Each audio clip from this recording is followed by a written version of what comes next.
Assalamualaikum warahmatullahi wabarakatuh. Salam satu hari, satu cerita. Hari ini nak cerita tentang tajuk kita, tiada kengkapan untuk musahabat. Sahabat ni siapa? Sahabat ni kita sahabat ni macam kita. Ada abang, ada orang ajak abang kata sahabat dengan kawan ni dua benda yang berlainan. Kawan ni dia kata kawan ni dia macam kenalan kita, cukup sekadar kawan kawan. Tapi sahabat ni susah dan senang, dia sentiasa bersama kita. So nak dapat sahabat, kalau jumpa dengan sahabat, pegang erat betul-betul. Nak dapat sahabat ni susah.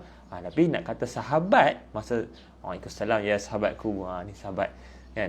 Kalau kata sahabat, masa tapi zaman Rasulullah ni, sahabat ni siapa? Sahabat dalam zaman Rasulullah adalah sahabat yang bertemu, yang nampak ni, yang dia dah kenal, dia nampak, dia ikut sunnah Rasulullah. Kalau yang tak bertemu, yang tak pernah tengok Rasulullah, dah tak dipanggil sahabat. Macam itulah. So tak apa. So kena macam kita ni yang bersahabat ni, sudah pastilah kita sudah bertemu, insya-Allah kan. Dan kita susah senang bersama. So kita sentiasa mendoakan sahabat yang baik ni, dia sentiasa doa kat sahabat dia tanpa dia sedari. Maksudnya dia di luar kotak pula dah. Di luar ataupun tanpa sahabat dia sedar, dia akan mendoakan sahabat dia. So cerita dia apa hari ni? Cerita dia tentang seorang sahabat Nabi yang bernama Mus'ab. Mus'ab bin Umair. Ni siapa? Mus'ab bin Umair ni ada seorang sahabat Nabi yang dikatakan sebelum dia masuk Islam, dia ni adalah orang golongan bangsawan, orang yang terasa handsome, terasa wangi. Tapi bila dia dapat hidayah Allah, dia masuk Islam, mak dia tak bagi apa dah kat dia. Tak bagi apa pun. Dia kira je masuk Islam ni macam kata kontak, macam tak ada apa, jadi orang biasa. Tak ada pakai smart-smart dah, tak pakai wangi-wangi dah. Tapi dia tak apa, dia zuhud, dia patah balik ke masuk Islam. Dia masuk Islam.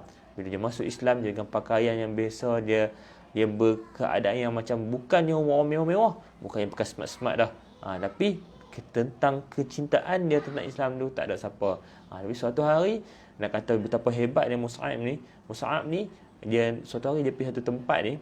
Bila dia pergi satu tempat ni, ada satu kabilah orang ni tahu, kata, oh, depa ni lah geng Muhammad. Dia kata, depa dua orang ni. Dia pergi dengan sahabat dia tak ingat nama, As'ad kot, As'ad. Sahabat dia nama As'ad. Depa pergi dua orang ni satu tempat ni, satu kabilah ni pergi. Sekali mai satu ketua pok ni mai. Ketua pok ni mai nak bawa mai tombak, nak pergi serang lah. Dia kata, apa yang main tempat aku kan? Dia marah-marah apa. Lepas tu dengan tenang yang Mus'ab kata apa? Boleh tak kalau kita duduk berbicara dulu, awak dengar dulu apa yang kami nak sampaikan. Kalau apa yang dengar dulu dah tak puas hati, terpulang. Tapi kalau ni berilah kami berbicara dulu, kami cakap dulu. Dia kata, okey, kalau macam tu hang minta, tak apa. Dia cucuk tombak dekat tanah, dia dengar.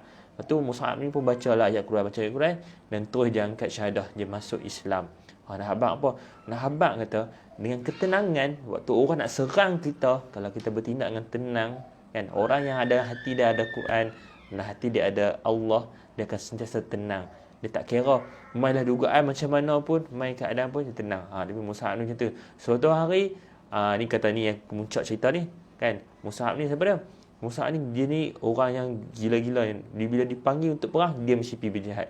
Dia kata perang Uhud tu, masa Mus'ab ni pergi, masa Mus'ab nak pergi perang tu, Mus'ab dia orang kata dia pegang panji-panji. Masa dia pegang panji, sekali dia kena cantah tangan kanan.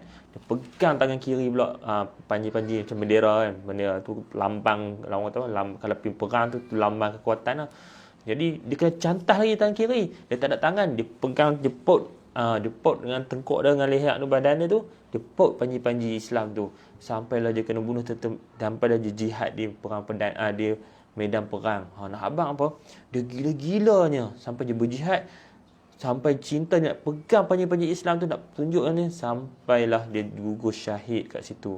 Bila dia gugur syahid, Rasulullah nak pergi ke bumi kan, nak ambil kain, masa nak tutup kain ada sikit pendek je, tutup kat kepala, terangkat kaki, tutup kat kaki, terangkat kepala. Jadi Rasulullah tak apa, tutup kepala je, kat bawah kita buat kendang-kendang kering dia.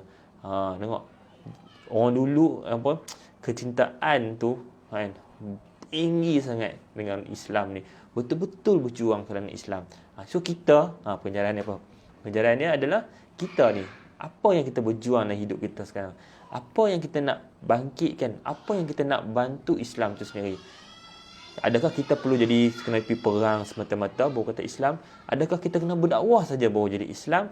Adakah kita nak kena masuk jadi ustaz, ustazah, masuk da'i, nak masuk apa rancangan TV ke apa baru digelarkan ustaz, baru jadi digelarkan ustazah pun baru nak berjuang Islam? No. Duduklah dengan apa jua title yang kita ada sekarang, duduk dan amalkan secara Islam yang sebenar. Tunjukkan akhlak kita yang sebenarnya sebagai orang Islam. Duduk buat aktiviti apa-apa kawan-kawan bercakap, masukkan elemen Allah dalam perbualan kita kawan kita. Supaya setiap kali perbualan kita, kawan kita pun kena, teringat juga Allah. Teringat juga Allah. Sebab apa? Kita nak duduk perbualan kita tu, yang kawan tak kisahlah WhatsApp group ke apa pun, kita nak sentiasa sampaikan apa? Sampaikan kalimah Allah, kalimah Islam tu. Nak bagi semua orang tahu betapa manisnya hidup ni kalau beragama. Agama yang betul pula tu, agama Islam, insya-Allah. Jadi apa yang kita kena buat? Ialah kita duduklah kat mana, kita jadi macam Mus'ab tadi tu. Main dugaan, main kat mana pun, orang nak perang dia, orang nak bunuh dia sekali pun, dia tenang aja. Dia tak takut mati. Kan? Sebab dia tak buat salah pun. Dia duduk dengan tenang, orang main serang dia, dia cakap dengan lembut. Kita ni kadang-kadang orang yang main marah kita, orang provoke kita sini, kita balas buat. Kita balas balik. So benda tu tak akan ada solusi. Tapi kalau orang main, orang kata ke, orang fitnah kita ke, orang buat, kita tahu benda tu kita tak buat. Kita tahu benda tu, kita just tenang, relax, kan? Kita cakap elok, kan? So, kalau orang tu main direct marah kita, tapi kalau kita kena fitnah kita, relax, kita tak buat benda tu, jangan takut.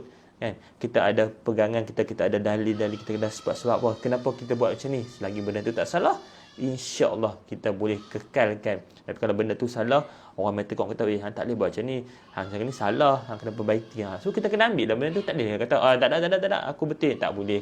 Sebagai orang Islam, kalau ada orang tegur kita, ada orang nak baiki kita untuk jadi baik, insya-Allah kita kena buat. Tu dalam hidup kita tu, kita kena ada perubahan, kita kena ada penambah baik, kan? Walaupun hari sikit pun tak apa, janji kena ada kebaikan. Hari ni lebih baik pada hari semalam. Supaya apa? Supaya di hidup kita ni adalah ada improvement. Bukan sekadar takat tu saja, kan? Kena tambah iman kena tambah. Kalau hari ni kita baca Quran contoh satu muka, esok kena maintain satu muka tu, tetap kena ada satu maintain. Tak boleh lah hari ni kita baca satu juzuk, esok kita cuti untuk 10 hari. Sebab kita kata kita dah baca baca satu juzuk, kan? Tu baca sikit-sikit tak apa. Kalau sehari kata 3 muka surat ataupun 3 ayat dah tak apa. Janji kita baca. Sebab satu huruf yang kita baca, kita akan dapat 10 kebaikan, kan? Itu baru kata kebaikan Al-Quran tu sendiri. Tak baca isti makna dia lagi. InsyaAllah kalau kita beramal dengan apa yang kita buat, kita berusaha, kita nak tambah baik, Allah akan. Jadi kita jadilah macam sahabat Nabi tadi, kan? Dia tak ada kengkapan, tapi sebab dia disanjung. Orang dulu kalau kata jihad dulu, kalau gugur syahid, tanam macam tu saja, kan? Itu sonoknya orang yang mati syahid tu, sampai dikatakan dia pun minta apa, ya Allah, aku nak mati sekali lagi lah syahid. Tak tahu, na'udzubillah, tak pernah rasa, kan? Betul. Maksud dia terlalu manis lah rasa mati syahid tu, kan? Nak minta ke Allah nak mati sekali lagi, nak rasa syahid tu, nak rasa macam manisnya, Allahu Akbar. Tu ceritanya, kalau kita buat ni kerana Allah, kita betul-betul hati kita tu bersih, cinta betul-betul ke Allah. Kita nak contoh, kita buat bisnes ke, jual apa, kita jual roti ke, ataupun kita buat nasi Arab ke, apa makanan kita jual, kita tak kisahlah, pergi macam-macam menu orang jumpa, kan? Tapi kita buat sehabis baik, sesedap macam kita nak makan, kita jual ke orang. Contoh kita jual benda tu sepatut RM10, macam portion macam besar ni, tapi tengok-tengok kita bagi portion macam kita nak makan, macam RM20 punya portion. Waktu tu orang dapat tu, rasa tu orang boleh rasa, ya Allah, dia ni meniaga ke, dia buat kenduri, kan? Dia akan main rasa tu sendiri. Sebab kasih sayang ni benda yang dirasai tiba-tiba, kan? Makanan walaupun kita masak, sebab itulah ibu-ibu kita masak, mak-mak kita masak, kita akan rasa macam tak ada siapa boleh masak kat dunia ni. Masakan mak aku nombor 1. Sebab apa? Sebab mak kita masak dengan penuh kasih sayang. Dia baca bismillah, dia selawat, dia doa kat kita, kan? Lembutkan hati anak aku, apa semua, dia baca benda-benda tu baik-baik. Perut okey dah. Kita cover minum makan aiskrim. So makan aiskrim je sembuh, insya-Allah, kan? So masakan ibu macam tadi, mereka akan mendoakan kita, mereka takkan cakap benda-benda yang baik saja kat makanan. So dia mau masak, mereka bagi kita makan, walaupun benda tu simple je kadang-kadang kan, ikan goreng ataupun ikan bilis ya, tapi sebab dia masaknya kasih sayang, dia buat dengan penuh cinta tu, insya-Allah macam itulah kita buat apa pun, kita nak bantu orang buat quotation ke, kita nak bantu orang ambil polisi ke, nak bantu orang untuk masak ke, apa pun, kalau kita buat letak ke Allah depan kita buat kerana Allah, kita nak dapat redha Allah, insya-Allah benda tu yang akan sampai, dan kita sendiri yang akan merasa. Orang yang terima jangan rasa, kita akan rasa kepuasan. Orang benci, orang maki kat makanan, contoh kita masak kan, orang kata ni makanan ni tipu apa kan, kita tak akan rasa apa-apa. Kita kata ya Allah, aku buat kerana hanya Engkau lah boleh membantu aku untuk bagi elok balik, pulihkan balik. Sebab pencipta kepada orang yang memfitnah tadi, makhluk yang memfitnah kita tadi tu Allah tu pun kita punya Tuhan, yang fitnah kita tu pun Allah. Dia pun Tuhan, kepada Tuhan dia siapa? Allah. Jadi Allah saja yang boleh. Kita tak ada. Jangan risau. Kalau kita tak buat salah, jangan risau. Berani kerana benar, salah kerana takut. Wallahu alam. So, niat. Kisah tadi apa? Kisah Mus'ab tadi, sahabat Nabi. Dia seikhlas, dia tinggal dunia dia. Dia walaupun dia kaya macam mana, dia tinggal dunia dia. Dia tak boleh asalkan dia dapat Islam. Kita ni berani ke kan? Contoh kita duduk kat tempat yang kita buat, orang kata tahu kita dah buat satu, ada benda riba-riba, ada jual-jual arak ke, ada jual apa benda-benda konvensional ke apa semua ni kan. Bila ada peluang benda yang ada takaful ke, ada benda yang baik ke, yang tak jual arak dah apa semua ni, kenapa kita tak mau berhijrah sehabis baik? Sebab apa? Sebab kita tak berani dan kita takut. Kononnya, ayah abi anak aku nak makan apa, anak bini aku macam mana. Anak bini kita tu siapa yang bagi? Allah yang bagi. Takkanlah Allah nak biar anak bini kita terseksa. Takkan punya, sebab Allah ni Maha Pengasih lagi Penyayang. Kalau kita minta yang betul ke Allah, Allah bagi. Allah ni kadang-kadang uji kita sikit je, nak tengok hang ni yakin ke tak yakin.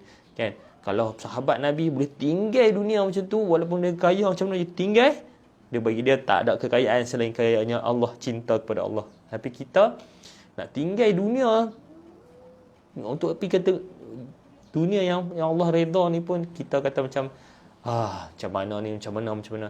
Kita pun tak yakin. Dan Allah boleh bagi. Macam mana bukan orang Islam Allah bagi, macam orang terkaya di Malaysia bukan orang Islam, Allah boleh bagi dia kaya. Sebab Allah ada sifat dia ada orang kata apa, Ar-Rahman kat situ.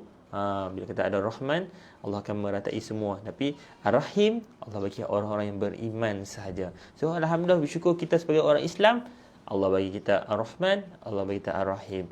Wallahu alam. Assalamualaikum warahmatullahi wabarakatuh.